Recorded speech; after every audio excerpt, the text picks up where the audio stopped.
Dobré ránko, je sobota 9:30 ráno. Já jsem včera plácala 5:55. Nějak se to zvrtlo, šerejšek. I posledních pár dní mám pocit, že jsem docela překračovala deficit a včera večer už jsem byla taková, hele, jako už dost prostě. Jo, pocať. Já se na jednu stranu nechci omezovat úplně, ale někdy se stane, že se rozjedu a najednou prostě z jedné sušenky se stane strašně moc jídla. Takže to musím zastavit, tak jsem si včera večer říkala, že dneska ráno se probudím a bude to fajn, bude to lepší. Ale dneska ráno jsem se probudila s chutí na sušenky, které jsem včera pekla pro mýho manžela, ale samozřejmě jsem si dala 2. Já vám ukážu, jak vypadají. To jsou obří sušenky, jo. A já jsem se žrala 2, ale víte, jak byly dobrý, ty bogo. Takováhle sušenka, jo. Koukejte.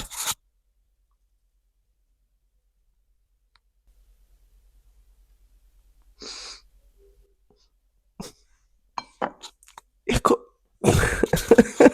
byly brutálně dobrý. A dneska ráno jsem se už proudila s tím, jakože bych si zase dala, ale já vlastně ani nemám hlad teďka, já jsem fakt jako docela dosjedla a je to jenom nějaký jako můj dopamin rozjetej. Protože fakt jako, tyjo, kdybyste je ochutnali, prostě ty sušenky hitly všechno, co hitnout měly, jo. A dneska jsem se teda už probudila s tou chutí a říkám, já musím o tom natočit, protože potřebuji to sdílet, pomáhá mi to, protože včera co se stalo, jo. Vám řeknu, jak se stane jako můj řetězec přejídání. Já jsem byla strašně už unavená, jo, mám teďka ve škole prázdniny od příštího týdne, hurá, ale ten pátek prostě byl s dětmi takový náročný. A já jsem měla oběd, na který jsem vůbec neměla chuť. Jako rýži s masem, jo, prostě já jsem říkala, já chci něco dobrýho, já se chci nějak potěšit, já si chci udělat hezký odpoledne. Prostě a pro mě hezký odpoledne samozřejmě rovná se mekáč. Takže jsem si v hlavě už utvořila, že půjdu do mekáče, protože to bylo vždycky můj zdroj úlevy a můj mozek už se tak rozhodnul a vůbec jako neměl energii na to řešit nějakou regulaci emocí nebo tak. V mý hlavě bylo prostě jdeš do mekáče. Takže po cestě ještě, abych to vydržela, protože než jsem se dostala do mekáče, mě to trvalo, že jo? Půl hodiny nebo já nevím. Takže jsem si ještě koupila takový 3 hránky čokoládu, že si je dám předtím. Jo, já občas jim ráda dezert před hlavním jídlem. Takže jsem šla pak do toho mekáče a přemýšlela, co si dám. Když si dám Big Mac, tak to je moc kalorií a potřebuji jako víc masa a nakonec jsem si dala Big Tasty. Nejvíc nadkalorický burger, co jsem měla, a já jsem říkala, když už do mekáče, jak si dám něco prostě. Tak jsem si to dala, velký hrnulky, že omáčka, jak se všechno sečetlo, říkám, dobrý, dala jsem si to, tak co, tak jsem dala mekáč, jednou jdeme dál. No, jenom, že jsem přišla domů, dělala jsem si kafe, že jo, tak to jsou nějaký další kalorie, protože moje kafe a halda mlíka, whatever. Pak manžel dělal lazaně k večeři a já jsem prostě ten mekáč dělala třeba ve 4 a večeře, nebo ve 3. A manžel začal lazaně v 6. A já říkám, že jenom ochutnám. Prostě už ten můj mozek byl takový jako rozjetej a moje břicho jako asi to už nepotřebovalo, ale prostě říkám, že ochutnám, byly hrozně dobrý, jak jsem si dala prostě vlastně porci. Už jsem měla takovou, aniž bych si to uvědomila, to když se dívám teďka zpět, tak si uvědomuju, že prostě můj mozek už automaticky řekl, že už je to jedno, že to prostě už rozjedu dneska, že už nemusím se hlídat nebo řešit, jestli to moje tělo potřebuje nebo ne. No a završila jsem teda ten den těma sušenkama. Takže já nevím, od rána jsem samozřejmě měla snídaní a tak dále. Takže já jsem mohla, já nevím, třeba 5,000 kalorií, možná 4,000, jsem si to trošku jako večer počítala, jako přemýšlela jsem nad tím a došlo mi, že jsem udělala spoustu jako impulzivních rozhodnutí a že já jsem neměla prostě energii, já jsem byla tak unavená, jsem neměla energii pro to nějaké rozhodování dělat. Takže jsem šáhla po nějakým starým vzorci a to byl třeba ten mekáč. Mekáč je dostupný, je dobrý, cenově i dostupný a tak dále. Takže jsem říkala, že dneska prostě že to takhle nechci dělat. Jo, já se na jednu stranu nechci omezovat, ale na druhou zase nechci bezmyšlenkovitě do sebe dávat moc jídla, protože já, když jsem nad tím přemýšlela, jak jsem se pak cítila. A to ani ne psychicky, jako mě bylo fyzicky, fakt bylo strašně těžko. A večer po těch sušenkách a šla jsem spát taková, jo. Já mám ráda, když mám plnou energie, když se mi chce cvičit, když se mi chce dělat, když chci být aktivní. A tohle prostě mě táhne vlastně dolů, tohleto jídlo. Takže i když bych si teďka prostě dala tu sušenku, tak já vím, když si na zamyslím teďka, že to nepotřebuji, že jenom můj mozek by si rád jako to dal, ale reálně já nemám hlad, já jsem se probudila, nemám hlad, logicky, když jsem včera papkala solidně, takže to natáčím, abych si prostě nedala v podstatě. Takže pojďte se mnou strávit můj víkend, kdy si dávám zpátky dohromady tak trošku. Ale teď jsem se byla zvážit. A vy víte, že, nebo kdo mě sledujete, tak víte, že jsem měla 92,5 posledně, myslím, a teď mám 93,4 asi, takže uvidíme, jak to bude na konci víkendu, jestli jako jsem fakt přibrala, nebo co se reálně stalo po těch mých výkyvech a tak dále.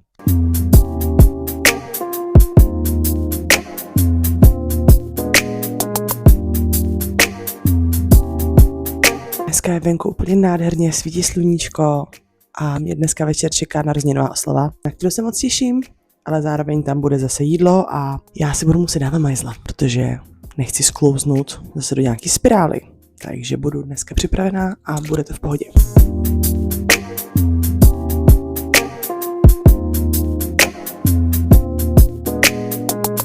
Je 10 hodin a já jsem tady zatím seděla jenom a čučela a nevím vlastně, co mám dělat. Já jsem většinou taková, že jako začnu být hned produktivní v sobotu ráno, že začnu uklízet a tak dále. A já asi neumím pořádně odpočívat, ale řekla jsem si, že budu odpočívat. Že si jdu teďka přečíst knížku. Prostě budu číst knížku.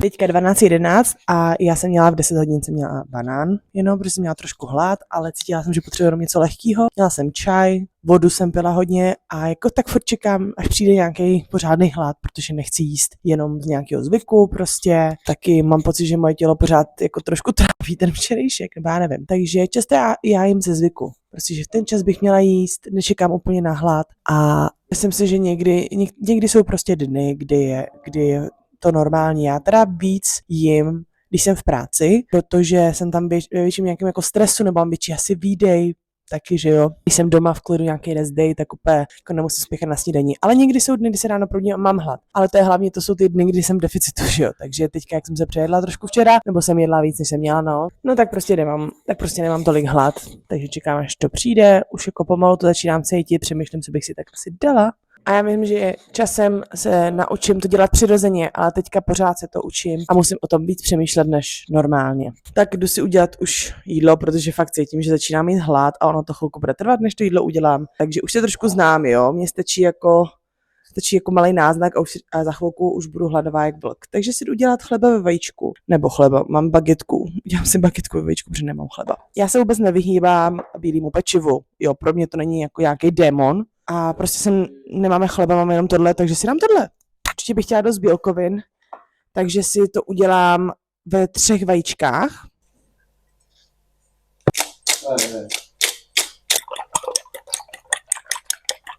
A zbytek vajíček já tam prostě vyleju. Oni se tam upečou. Ještě jsem to postříkala olejem i nahoře a dám to do airfryeru, po 5 minutách to otočím.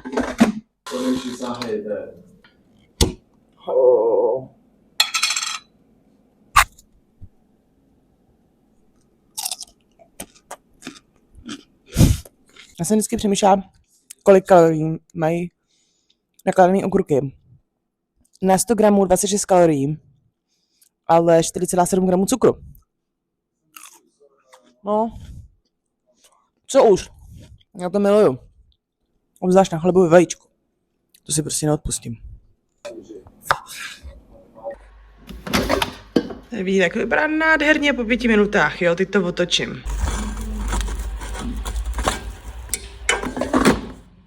To je prostě...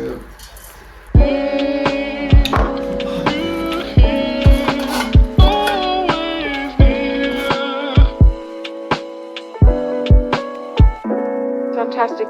Tak toto je za mě úplně brutální snídaně. Jdu si k tomu pustí podcast. Užít si to.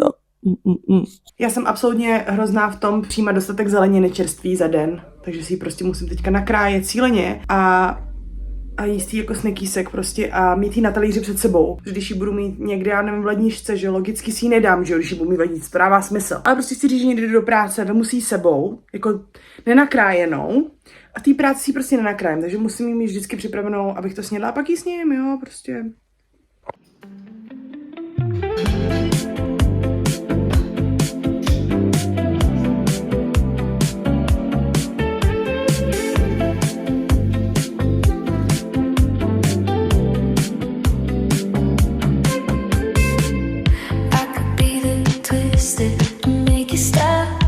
Icing on your cake, the cherry on the top. It's heaven in my heart, and we could find some space. I could be the word to your missing piece, the extra sentimental kind.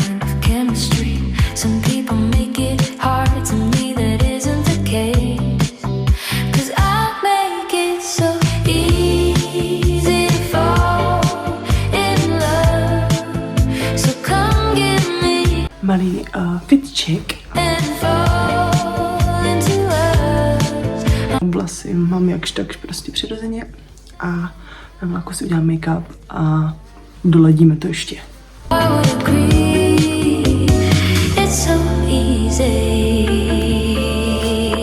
Teď se upřímně na teďka jsem si uvědomila, že mám hlad a dala jsem si tam blbej banán, který mi vůbec nepomohl s ledem. A došlo mi, že to je prostě, že nemám dostatek bílkovin, to je úplně jasný, že mám málo bílkovin dneska a mám hlad. Ale taky jsem si říkala, že jdu vyženou tu oslavu, že tam prostě bude jídlo a tak, že se tam prostě pořádně najím a že to jako doženu, jo. A nevím, jestli to je úplně dobrý nápad, jo, ale tak jako tak přemýšlím, že to zvládnu.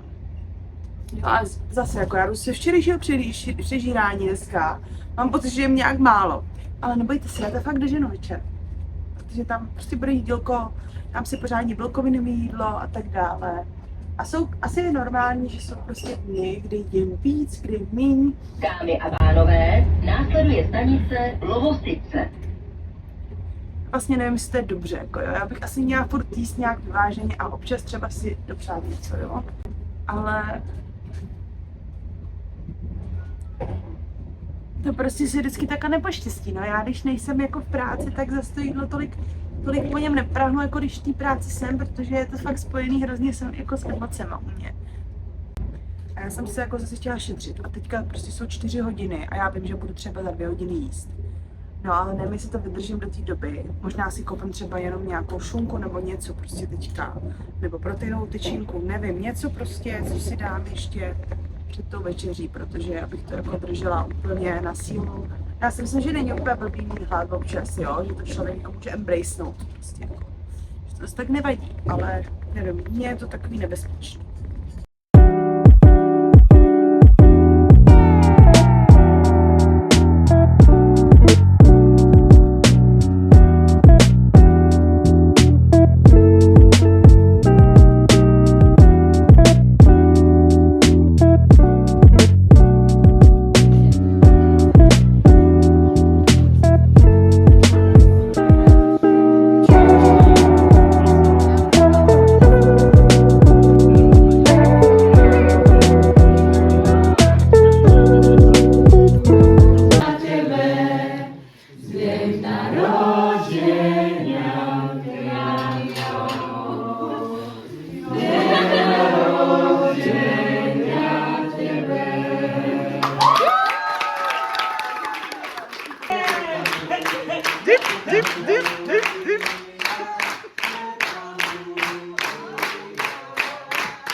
Koukal jako předtím na svíček.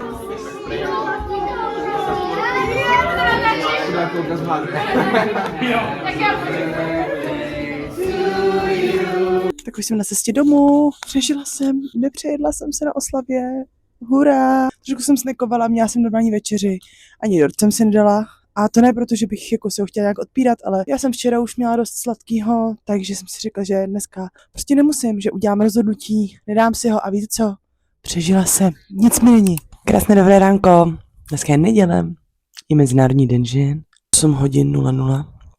Já jsem se probudila teďka a chci vám říct víc o tom včerejšku, o té oslavě, protože já jsem vám řekla, že jsem si nedala ten dort a chtěla jsem to víc vysvětlit. Jak už jsem říkala, že bych si ho třeba i dala, ale musela jsem jako učinit rozhodnutí. Jo. Já jsem reálně o tom přemýšlela včera, protože jsem si dala večeři, měla jsem nějaký ty párečky v těstíčku. Už mi to prostě sebralo 1900 kalorií dohromady celý ten den. Ale byla jsem strašně ráda, že jsem si koupila tu proteinovou tyčinku, protože jsem měla fakt extrémní hlad, když jsem tam přišla. A takže jsem si dala ty prasátka v županu a pak jsem měla normální večeři, byla jsem na 1900 kalorií, takže i když jsem jedna moje část si ten dort chtěla dát, protože prostě tam byl a vypadal dobře, druhá část byla, když to uděláš, tak přesáhneš kalorie.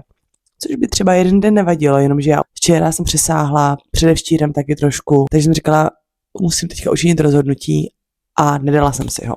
Bylo to těžké, protože ten dort na mě koukal, byl tam asi 3 dorty na té oslavě, jo, takže to bylo trošku těžký. Ale chtěla jsem mluvit teďka trošku o takovém prvním kroku při hubnutí a to je mindset.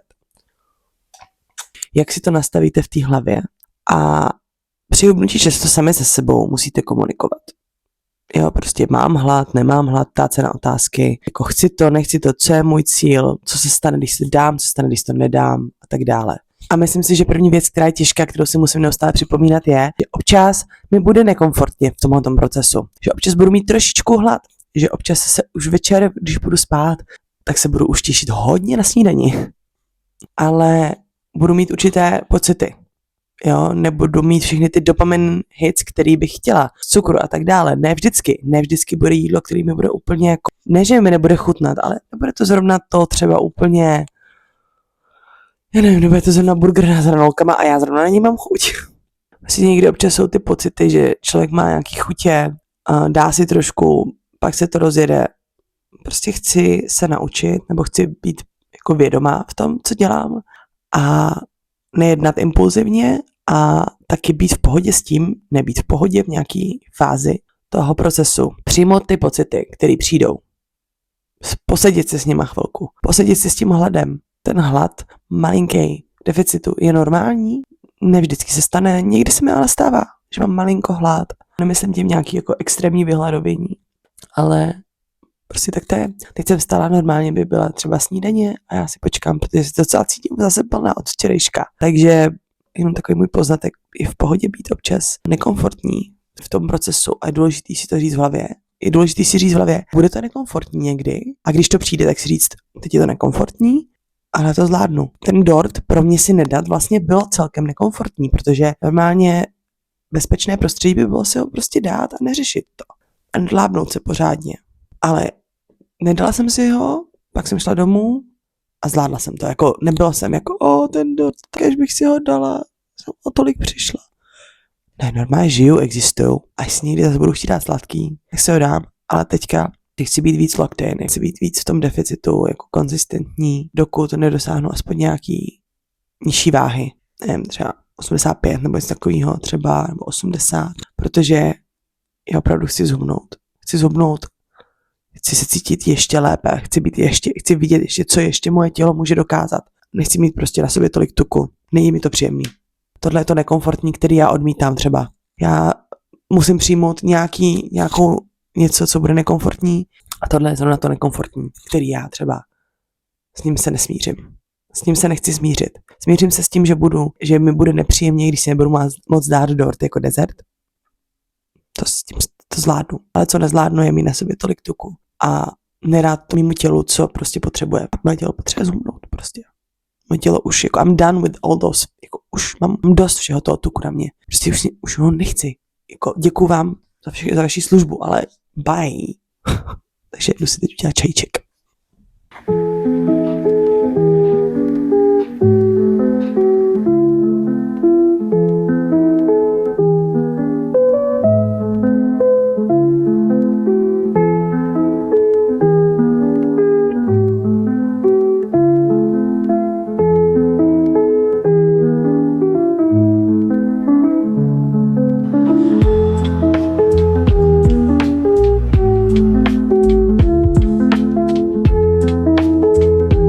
Tak už je teďka večer, neděle a já už se chystám do postele. Měla jsem k večeři dneska jenom proteinový shake, protože já byla brutálně nažraná z toho oběda, co jsem měla obřího. A pak jsem si ještě dala jednu sušenku, protože jsem pekla manželovi sušenky a samozřejmě jsem musela jako je ochotnat, jako přece nemůžete po mně chtít, abych mému manželovi servírovala něco, co třeba není dobrý. Musela jsem to ochutnat. Jo, bylo to dobrý, prošlo to. Takže to bylo všechno, žádný přejídání, nic takového. A uvidíme se u dalšího vlogísku. Pa, pa.